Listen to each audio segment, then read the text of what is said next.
Hi, I'm Max Brooks, and on this episode of Max Brooks Breaks Down, we're going to talk about Americans who are either actively supporting Putin or not supporting the Ukrainians' right to defend themselves. And there's a lot out there.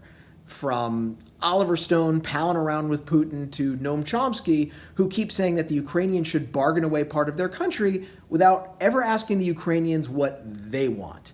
But that's the same tired old contrarian song that we've always expected from the fringe left, right?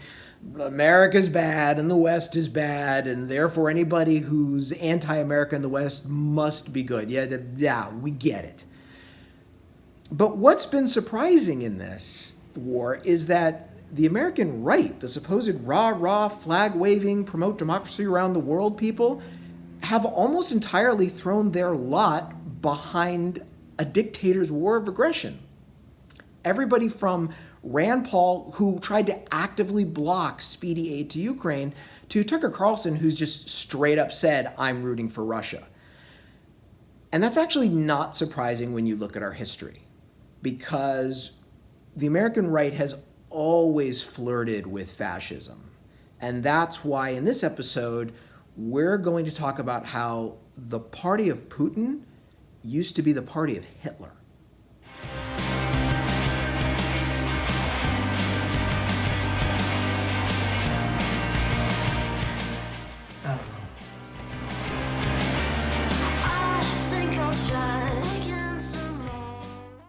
I'm here with Professor Gavriel Rosenfeld, professor of history at Fairfield University and co-editor of the upcoming book, Fascism in America, Past and Present, not a pop-up book. Gav, I want to talk about Americans cheering on America's enemies.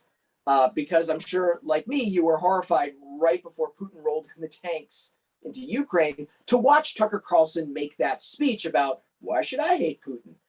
But as I understand it, guys like Tucker Carlson today are just a flare-up in the national herpes that is America flirting with fascism, right? Because if this were 1939, people like us would be horrified by Hitler rolling the tanks into Poland, but there'd be plenty of our fellow Americans who'd be chanting Sieg Heil.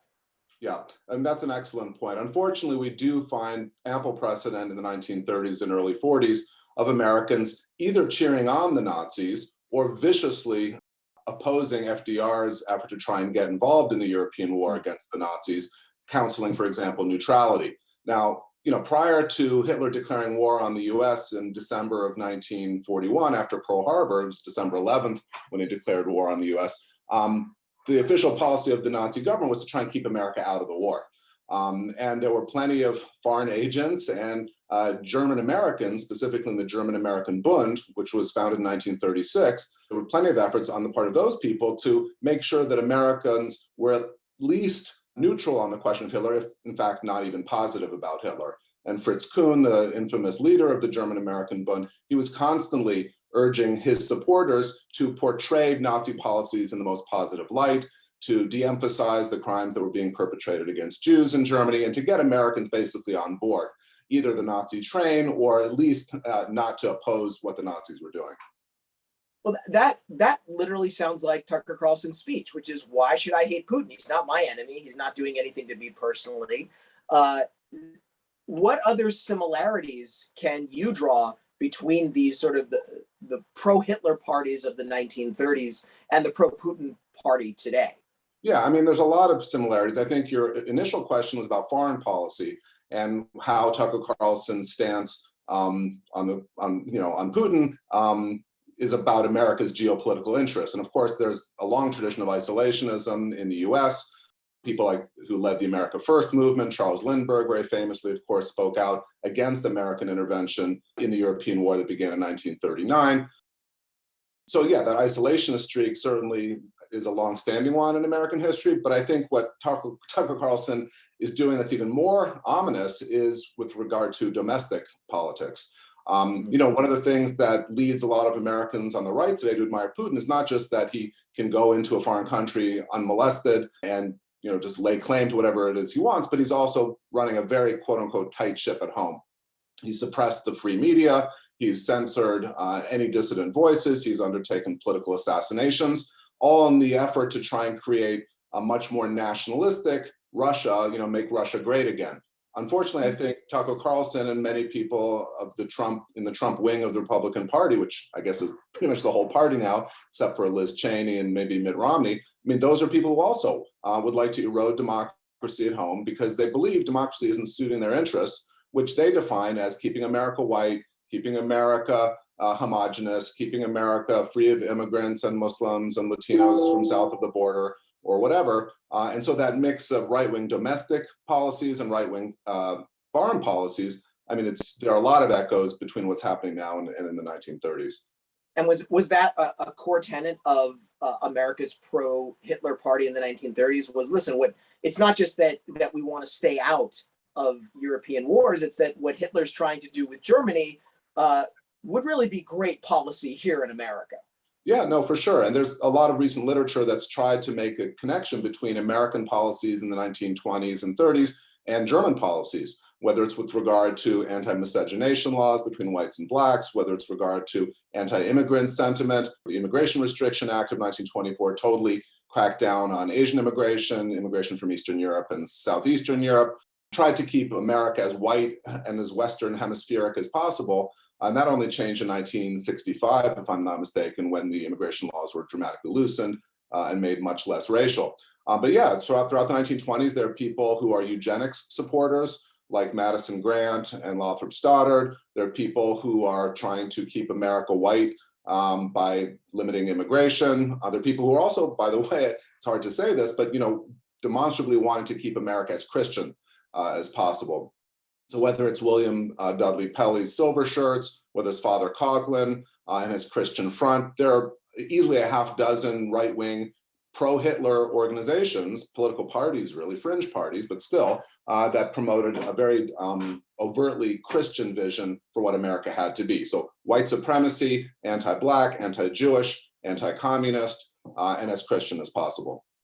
So it sounds like the similarity between then and now is you've got this alliance of just isolationists who don't think America should be involved in world affairs, pull up the drawbridge, and just out and out fascists who look at what Putin and before him Hitler was doing and saying, yeah, that would be really good here. So the question now is, what changed it for America back then? What stamped out the party of Hitler then, and what can we do about the party of Putin now? Outvote them, and to hope, at least with regard to Putin these days, that his own military miscalculation will so discredit everything he stands for in terms of his domestic policies. He's a very pro-Russian orthodoxy, anti-gay, anti-feminist. He has the same kinds of illiberal, democratic, right-wing authoritarian views that people on the Trump right have in the US. But, if that becomes smeared and discredited in the eyes of a lot of people because he's committing war crimes in Bucha, Mariupol, and so forth, maybe that'll have the same effect that World War II had on fascism. Because we forget that in the early 1930s, Mussolini had tons of admirers before he went into Ethiopia. Hitler had admirers for getting the trains running on time until he invaded Poland. And, when a domestic right-wing phenomenon doesn't go to war and doesn't cause mass death, it's easier to get a lot of people supporting that. But then when it does turn to violence and raping and pillaging and destroying, a lot of people that becomes a red line for them. So, I'm the last person to say we hope that this war just drags on for years and years in Ukraine, because there'll be a terrible humanitarian toll. But I think it's pretty clear that the US under Biden has taken a very significant stance, as has the EU and NATO, to keep Putin from becoming victorious, because as long as he loses, or at least doesn't win this war, all of his domestic right-wing political authoritarian ideas are going to become discredited, just like fascism was discredited in 1945 when the Nazis and the Italian fascists lost the war. So by helping the Ukrainians defeat fascism abroad, we can help defeat the idea of fascism here at home. That perhaps is the most heartening thing that we can hope for, which means, Americans have to keep paying attention to international news. We like to tune out the international news ever since, I guess we won the Cold War in 89, 90, it's been tempting to just kind of go back and focus on domestic affairs and so forth. But we are the global player. Despite all of the horrible missteps in Iraq and Afghanistan, we can't be asleep at the wheel. There's a new crisis on the horizon, and we're in the midst of it, not militarily, but with our own troops, but certainly economically and with supplying weapons. So hopefully enough Americans are outraged by what they're seeing in Europe to make the connection between foreign policy and domestic policy.